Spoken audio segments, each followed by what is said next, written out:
మార్గశిర మాసం 4వ లక్ష్మీవారం రోజున అసలు చేయకూడని కొన్ని పొరపాట్లు.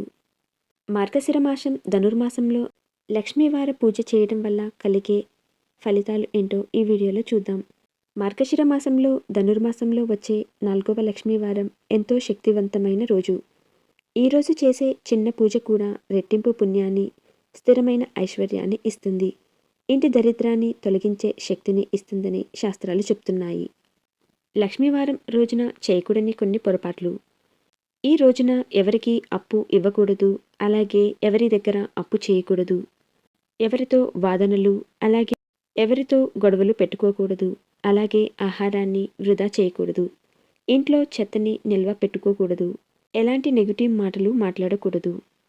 మార్గశిర మాసం ధనుర్మాసంతో వచ్చిన లక్ష్మీవారం రోజున పూజ చేసేవారికి ఇంట్లో అనవసర ఖర్చులు తగ్గుతాయి. ఆదాయం స్థిరపడుతుంది. అప్పులు నెమ్మదిగా తీరుతాయి. కుటుంబంలో శాంతి పెరుగుతుంది. మహిళలకు ప్రత్యేక ఆశీర్వాదం కలుగుతుంది. మార్గశిర లక్ష్మీ వారాల్లో మహాలక్ష్మిని పూజిస్తాం. అయితే 4వ వారం ఉద్యాపన ఘట్టం లాంటిది.